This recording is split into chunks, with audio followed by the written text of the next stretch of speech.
Hey guys, carrying on for The Man in the High Castle, Season 1, Episode 3, The Illustrated Woman. I was definitely looking forward to this episode. After Episode 2, I could not wait for the rest of the season to come online. I know a lot of people haven't been enjoying the show because, it's slow-paced or whatever, and they aren't getting what they want. I'm really loving it, guys, and I'll tell you guys why. I don't watch this show just because there's a man selling films, and that's, like, the most intriguing thing about it. I don't think that's the most intriguing thing about it. I want to know this world. I want to see what this world is like and what's going on in this world. That's what I want to know about this show. What's out in this world, how dangerous it is, how bad the world is, things like that. That's what I want. I don't just want, some world where, you know, things are bad and like there's a man selling films. I don't just want reveals, and I know people are getting that, but I like the slow pace of the show, especially this episode. I thought it worked really well, I have to say. And this episode introduced some more crazy shit. I definitely really loved it, and I thought this was a really great episode. I definitely really loved it overall, but let's just get into it. There's a lot that happened in this episode, and I'm really loving this show, and I can't wait to watch the next episode. So let's just get into it. So, and by the way, guys, I did start this episode back on like Thursday or Thursday, and I meant to finish it then, but because of just other things, I didn't get a chance to. I got caught up with Jessica Jones, things like that, so I finally finished it. But let's just get into this episode.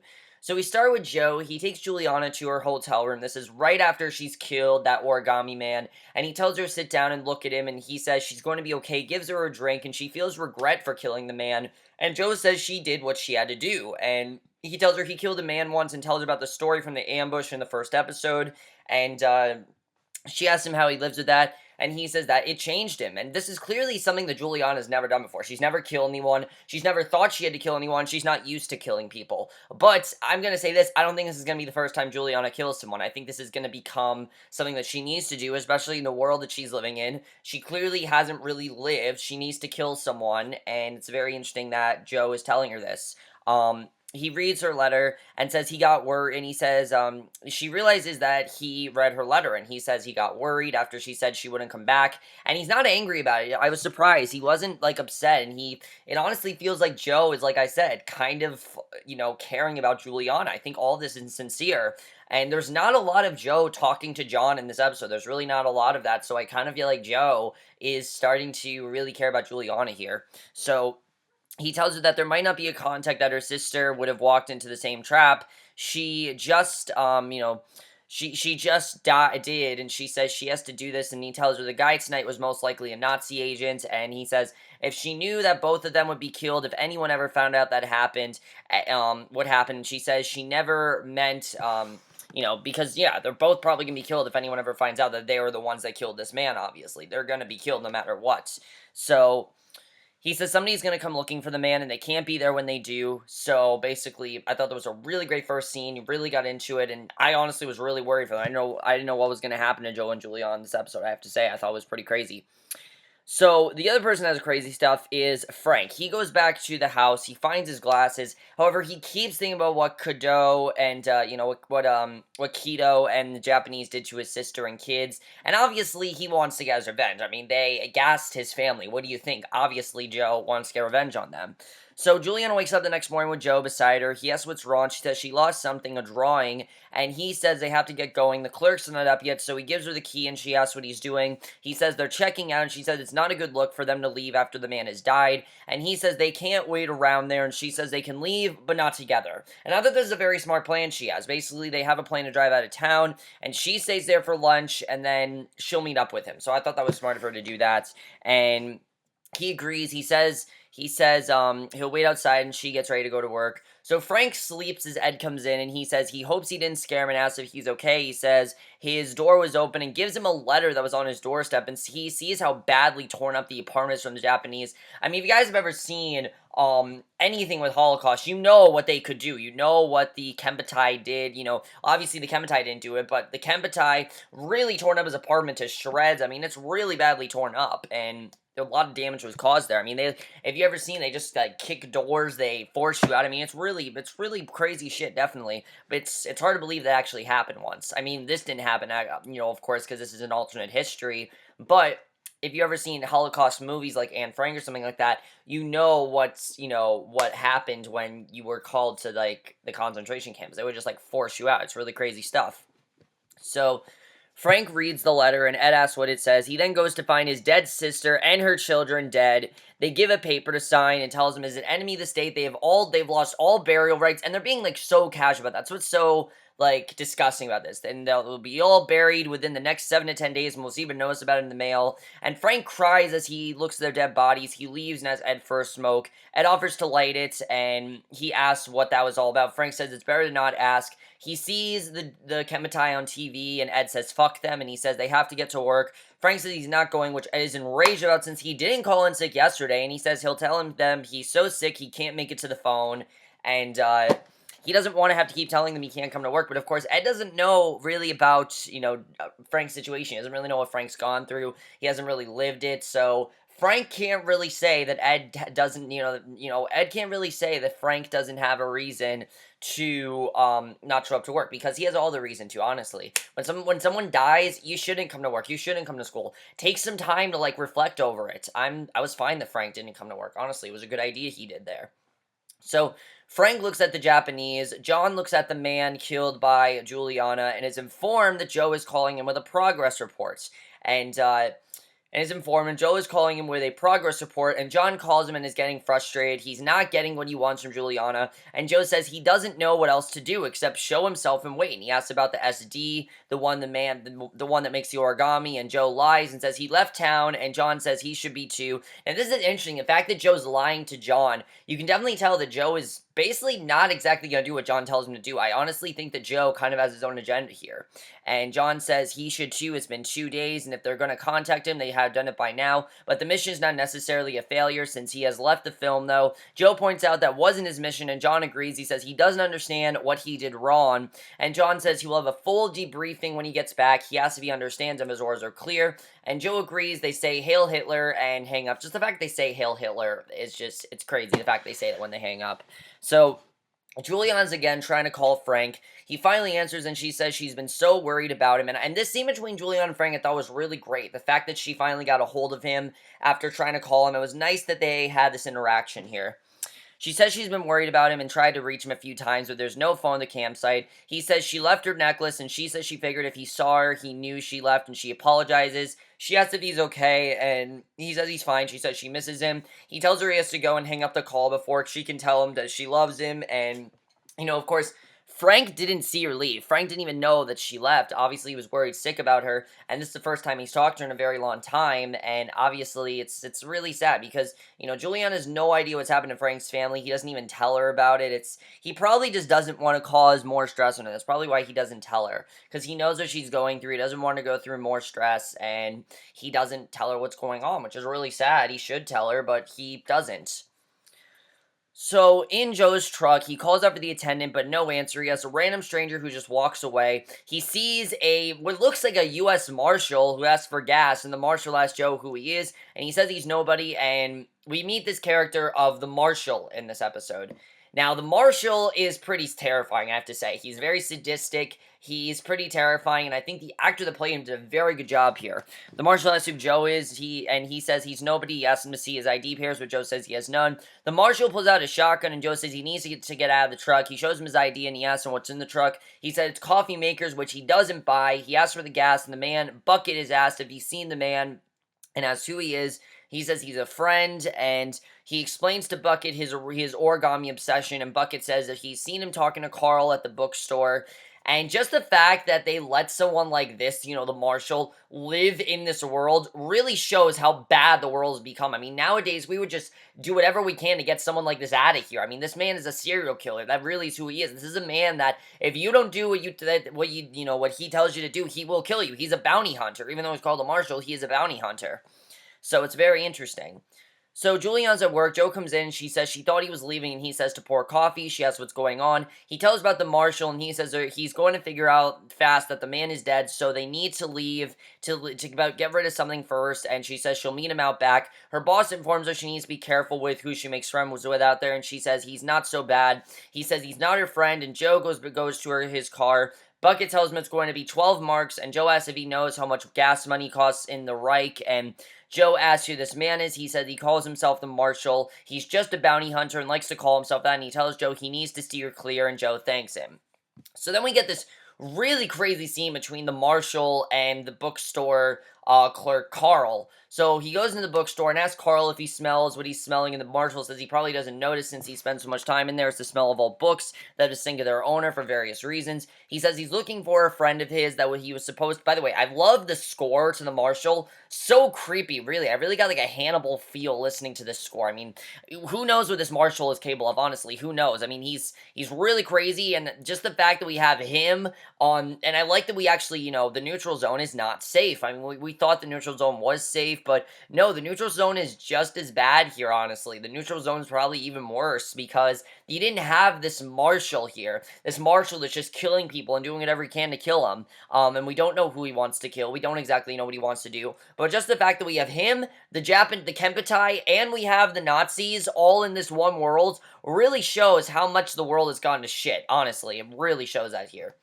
So the Marshal goes in the bookstore and he basically he asks if he's seen him. He says he did a couple of days ago, and he says he bought a Bible, and Carl asks if he goes around selling Bibles, and he says he needs to find. The Marshal asks if he goes around selling Bibles, and he says he needs to find his friend, which Carl swears he doesn't know where he is, and he asks if anyone else selling Bibles, and he tells him about Juliana, and he says he wouldn't know where he could find her, and so he says he doesn't. The Marshal tells him selling Bibles is a risky business, and he says there's no law against it, and he says just because there's not one, that doesn't make it right. And again, they don't like Bibles. So he asks how many he has, and he says 6, that's not him. And Marshal says he thinks it is, and he says he's going to kill him now, and there's nothing he can do or say about it, but he's going to need some say first. And he asks him if his name is something like what was his name? Dave P. Freeze. And, he's claiming it's not him, but he knows it is. And it's a really crazy scene. You don't know what's going to happen here. You don't know what he wants from him first, but that was really crazy. I had no idea what the Marshal was going to do. I was actually pretty terrified, I have to say. I know some people think it's a really cheesy villain, but I thought they handled him very, very well. Especially, again, when you're in this world and you have him, the Kempetai, and the Nazis all at once. It's crazy to think this is all going on at the same time. So, in the Pan Pacific Park, San Francisco, the Royal Japanese family arrives, basically, oh, wait, guys, we see that he says arrives maybe at 7 and promises to burn them. He says that would be wise. The Marshal leaves, but before he does, he asks if his name is really Carl, which he says it is. He gets out train cars with criminals on them, and he asks Carl if he's really David P. Freeze, Salem, Ohio, who escaped from a camp outside New Berlin in 1954, and he says that's not him, and the Marshal says he's right, he thinks it is, and he says he's going to kill him for now, and there's nothing he can do or say about it, but he needs something first. And in Pan Pacific Park, San Francisco, we meet the prince and his wife. They arrive, they all bow to him, but he doesn't really seem happy, and this is really interesting. In the limo, he tells his wife that the visit is false, and they are false, and she says his father is the emperor, and one day he will be as he should be, and he says his father allowed his generals to use his throne as a shield for their ambition, and because that he feels they merely preside over its undoing. And she says it's not that bad. He says he's worried about the Nazis since they travel on ocean liners, and the Nazis are on rocket ships, which is a stark difference, and he says they are just an island nation losing their grip on colonies while the Nazis tighten theirs. So he really doesn't feel like they belong in this world. He doesn't feel like, them being a prince means anything with all this power going on. It's really interesting. I definitely really like that. So Tagomi meets with Wegener, and he says he needs the name of his contact, and Tagomi shows a man named Shimura, who is a science minister, and he asks what he's told him, and he says nothing yet. Wegener asks if this is some kind of a joke, and he says he has not exposed himself, and neither is he, nor will he until he must, which will be during the king's speech, the Nazi embassy, and he asks if he really plans on doing it in front of everyone. He says the crowd will provide cover and is the only opportunity. So basically, they want to, expose themselves, and you really start to see a huge conflict between the Kempetai and the Nazis in this episode, which I definitely like seeing. So Frank is outside, and we meet Laura's husband, Bill, who is completely unaware of what's happened to his wife and kids. It's really sad, he just thinks that they're away, and Frank tells them that they're gone, not coming home. Frank says the Kempetai killed them last night, and Bill says it makes no sense, doesn't understand it, and Frank says their grandfather was Jewish, Laura's and his, and he asks if that means he's a Jew, and if he is, why didn't they just kill him? Which is a good question, why didn't they? But I think they didn't kill him because obviously we're looking for Juliana. He says he doesn't know. Frank says he's sorry. Bill tells him to go away, and it's just really sad. This man comes home. He doesn't even know his wife and kids are dead, and then he just realizes it. It's really sad to see. So Then we see in the neutral zone, the Marshal's in his car and has a rope attached to it. He gets out and says when he's done to tie him off and leave him there, and no one will cut the body down till the birds pick it up clean. He's clearly going to kill Carl despite what he said that he's not David P. Freeze. He thinks he is. So John's with a few officers talking about an advanced interrogation technique that they have given the man. They've given him like acid and it's giving him like weird hallucination. You guys know what an acid trip can do to someone. And John's really upset because he doesn't see how this is going to work, and they tell him in such a state the subject feels no reason to hold anything back since he's connected to everyone and everything.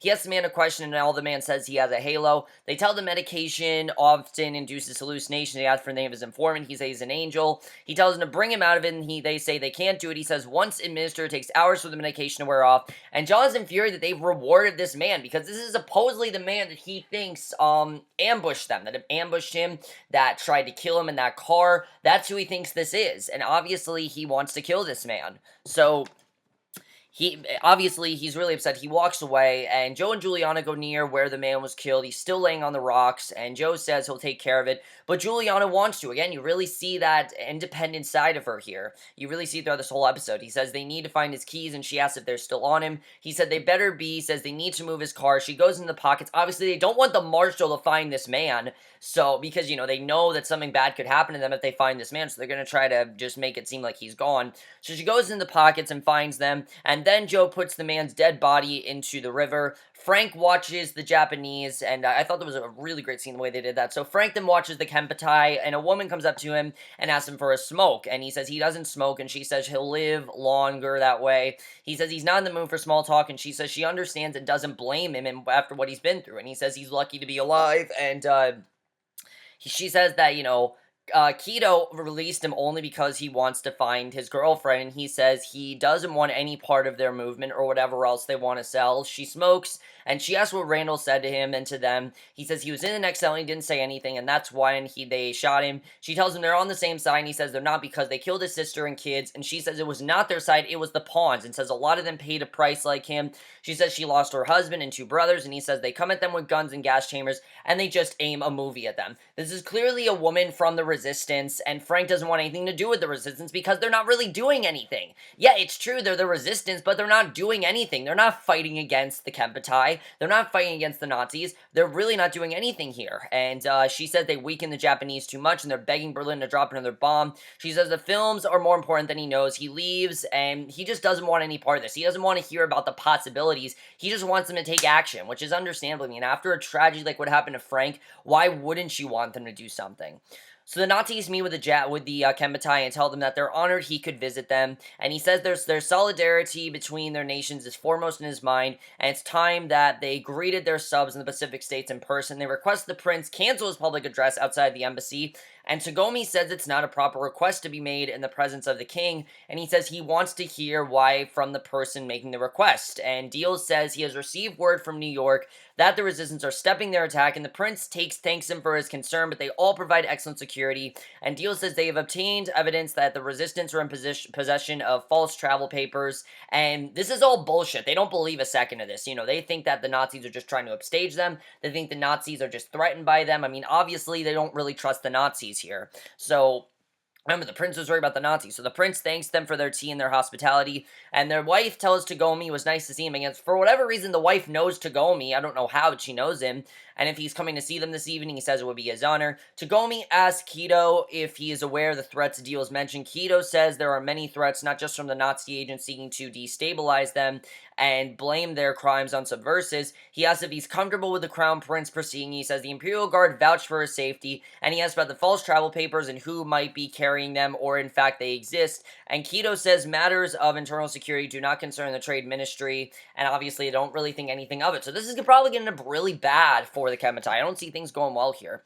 So John is told the subject has recovered from the acid, and he needs to see him and only him. So obviously John's happy with this because he doesn't want to talk to this man if he's under acid, and luckily he's not now. So the Marshal's approached by a man who asks if he's looking for the Origami Man, and I think it's interesting we haven't gotten this man's name yet, but I think it's kind of because they don't really know who this is. Clearly the Marshal only knows who this man is and nobody else does. So he asks what if he is, and he says he knows where he went, and he gives him 2 marks. He'll tell him. He grabs him by the jaw and says he'll tell him or he kills him, and he tells him the information he knows about the man. And that was a crazy scene. I mean, just knowing what the Marshal can do. Again, you lift this man out into this world. There's no police or anything on him. Like, no one is after him. They're just letting him go ahead and do what he wants. It's pretty crazy. You would think that there'd be, like, police or something chasing him. But no, nobody's after him. Nobody's even really concerned because of what the Kempetai and the Nazis have done to this world. That's why it's not that bad. That's why no one's after him. So Joe and Juliana meet up, and she finds the map where they're going. He asks if it's too far, and he says it should only be a couple of miles. And she says the man marked it on the map, and she doesn't know what it is. He says he knows what she's thinking, and they don't have time for this. She says he doesn't have to come. She's doing this, and he asks her if she's had enough. Their plan was for them to go to this one location and then meet up there, but she's not really doing that. So then we get a really crazy scene here with the Nazi regiment. This scene was crazy. Connolly gets a call from John, who, one of John's colleagues, and he tells him that the man's recovered from his hallucinations, and he's just told him something very interesting. Meyer says he's sorry, and Connolly asks what he told him, and John says he named him as a conspirator, and, Connolly's saying it's ridiculous, there's no way, it's a lie, but John asks why he would name him, and he says he doesn't know, he's never met the man.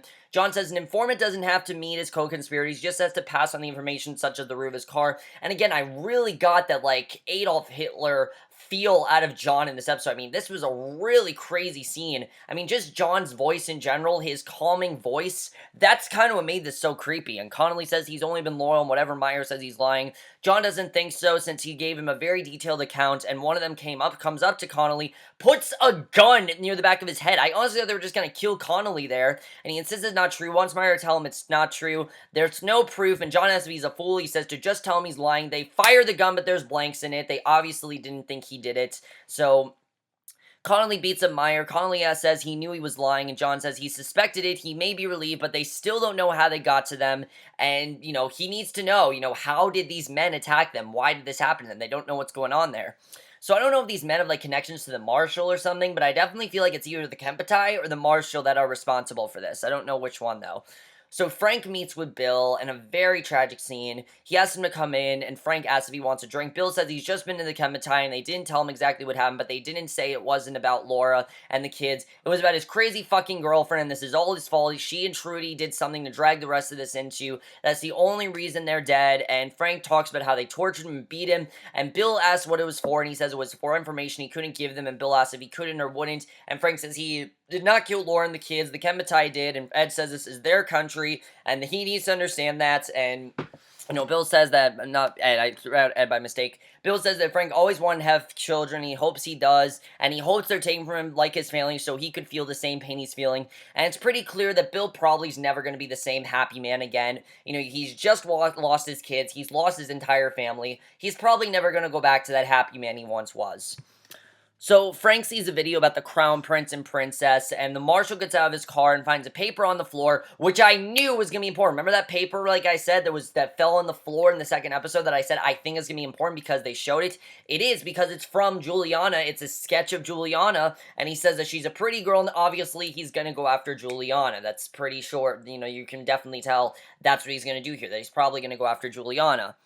So Joe leads Juliana to the location. She thanks him for coming with her, and he says they shouldn't be doing this. He doesn't understand her. She says he would if he saw the film. He says it's just a film that shows another world, and she says it shows that maybe things don't have to be this way, and maybe that world can change. I like seeing the different reactions to this film. Some people are saying, oh, it's nothing, but then you have Juliana who thinks it really could do something, and it's really interesting the way they did that, and Joe says he doesn't see how. Juliana says he sounds like Frank, and Joe says he's starting to like Frank. Of course, Joe doesn't know that Frank is Jewish, so she asks him if he ever thinks how different life could be if he could change just one thing. And this was interesting. She tells him how her dad died during the war and she doesn't know who she'd be if that hadn't happened. And then he tells her to hang on, and he says he lied to her too. And I thought he was going to tell her, honestly, in this scene that he is a Nazi agent. I thought he was going to tell her that. Because the way that how close these two are becoming, again, I don't really see him following the orders that John is telling him to. I see him doing his own thing here, and this is a very good example of that. He basically tells her that that he's his father, he doesn't even know his father, and he's never even met him, and he says he wasn't married to his mother, he doesn't even live near them or took any interest, and he says he doesn't know why he felt like he had to tell her this, and she says she's glad he did, and he says maybe she's right, maybe if he met her sooner, his life would be a lot different, and she says now that he has, maybe it will be. So, for all we know, I kind of feel like Juliana's gonna make Joe change, that she's really gonna change Joe, that Joe's gonna feel differently about certain things. It's very interesting. I'm looking forward to seeing what's gonna happen there. So Frank goes back to work. Ed asks what he's doing there. He says he's got to work to eat, and he has to be informed the boss he's there. He says he did. Ed said it's great to have him back, and Joe doesn't seem like he's happy to be back. He definitely has a much darker plan, and we really see that in this episode. So, Joel and Juliana then go into the prison and camps, and they find a dead woman. Juliana reads a note. Joe asks what it is, and she says a list of their names, and Trudy is the woman there. So, she's in the dead body. He says there's another name, and it's Lemuel Washington. She says that's the name of her boss of the diner. However, he's not dead yet. This is clearly the Marshal's kill list. Trudy's on that list, because, of course, they still think that Juliana's Trudy. He still thinks Juliana's Trudy, so, obviously, he's going to go after her. But this whole thing, with Trudy is very interesting, because Trudy's not dead yet. I'm pretty sure Trudy died, though, if you guys remember. Trudy died in the pilot. They don't know that yet. So, obviously, he's going after her, and this is his kill list, because then we see he goes up to Lemuel, and she says that's the name of her boss, and he tells the Marshal he wants some meat, and they talk about, and basically, he tells Lemuel that he wants some meat, and they talk about what kind of meat they have, and he says while he's getting there, he can think about why he lied to him, which Lemuel says he didn't, and he says he told him he didn't know what happened to his friend, and he says he didn't. He says he doesn't suppose he knows who the girl is either. He says he knows her, and he says maybe she saw him with his friend and forgot about it. He says she used to work here and served him a couple of times, and he doesn't know where she is now since she left this afternoon, and the Marshal lets him go because he knows that he is telling the truth. It's interesting the way that the Marshal can read people. I find it very interesting. He has like a weird way of reading people, and this is a very good example of that. So, Frank is cocking his gun. Ed asks what he's doing. He says he's working, and Ed says it's not a replica, and he asks what he's going to do with the gun, and Ed tells him, and basically Frank tells him to go back to his station, and clearly Frank, I think, is going to get his revenge on the Kempetai. I mean, think about it. They caused him all this stress. He's going through a lot. Everyone's really pissed at him. Why wouldn't he go after the Kempetai? Honestly, I'd go after the Kempetai. If they did what they did to my family, I'd go after them, so I'm pretty sure that he's going to go after the Kempetai. So Juliana asks Frank if he knows who the woman might be, and he says she must have been part of their resistance, and so was her boss. Joe thinks he's supposed to be her contact. They see Carl's body tied up, and the Marshal comes up to them with his gun ready, starts to shoot at the car. Joe tells her to get out. The Marshal keeps shooting. They're obviously not going to die, but this is still a crazy scene. Juliana goes away as the Marshal chases after her. He opens the door where Juliana is, but it's locked. He shoots it open, and that's how the episode ends. So now they got the Marshal after them. They got the Marshal. You got the Marshal in the neutral part of the world. You got the Kempetai in the Pacific states. And then you have the Nazis in New York. It's really crazy. So much is going on. And I really love it, I have to say. I mean, I think this is a really great episode. I definitely really loved it. But let's talk about the Marshal here. What is going to happen here with the Marshal? I mean, obviously, he wants to go after Juliana. He's not going to go after Juliana. But how are they going to be able to stop them? Obviously, there has to be a way to stop him somehow, because we know that Juliana and Joe obviously aren't going to die. There are two central characters, and if they die, the show die. There's just no way they're going to die. We'll have to see what's going to happen here. But like I said, I really feel like Joe is going against the orders of John. He's telling her things that I don't think John would have wanted him to tell Juliana, but he's still telling her. He doesn't really seem to give a shit that he's told Juliana. Even though, I think John would be really pissed if he found out. I don't think Joe really cares. I don't think Joe cares that he's told Juliana all this information that he probably should not have told her. I think it's interesting that he's told her, and like I said, I don't think John would have wanted him to tell her. So I think that's interesting. What's going to happen with Frank? Obviously, he's going after the Kempetai. Is he going to die? I'm not really sure. I mean, he could die, honestly. Frank could die this season. I could see that happening. This is a show where I think they could kill off some main characters. Ed, obviously, is very innocent. He has no idea what's going on.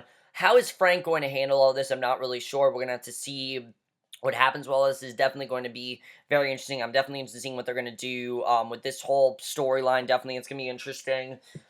As far as this Crown Prince and Princess go, what is going to happen here? Like I said, I really feel there's a lot of tension between the Kempetai and the Nazis, and they're ready to just attack each other at any moment. Because again, Hitler dies, all the Kempetai dies, because the Nazis want to be like the last man standing. They want to be the ones taking over the entire world. So who is the Marshal working for? Is he working for the Kempetai, the Nazis, or does he just have his own agenda? I can't really tell. I feel like he wants to go after the Jews, but I can't really tell what the Marshal exactly wants. It just seems like the Marshal has his own agenda, and it's very interesting. I'd really like to get into the head of him, and it's very interesting what he's doing here. What's gonna happen with Juliana? Is she gonna get back home? I'm not really sure. I mean, I feel like that's her main concern right now is to get back home because obviously the Marshal's not where she lives, so we're gonna have to see what happens with that. That definitely is gonna be very interesting to see what happens there. And of course, she doesn't know what's happened to Frank, so if she gets back home, Frank is probably gonna tell her what's happened, and then she's probably gonna change her view on the Kempetai, definitely. Because remember, she didn't think the Kempetai was the biggest threat, and then if she finds out what the Kempetai did to Frank and his family, she'll probably change her views most likely. It's gonna be interesting to see what happens with that. Who attacked, who was the one that administered the attack on John and Erich? We still don't know who that is. That's gonna be interesting to find out who that's gonna be. What is the connection that the prince's wife has to go? I mean, clearly they have a connection. We're gonna have to see what happens with that. That's gonna be interesting as well. And I'm just really loving this show so far, guys. I know a lot of people aren't enjoying this show, but I'm really into it, I have to say. I think this episode was really great. I definitely really loved it. Let me know what you guys thought of this episode. I thought this was a really great episode, and that's basically my review. Hope you guys enjoy it. We'll see you guys in my next video, which will be for a movie review, and I will see you guys for that. Okay, bye.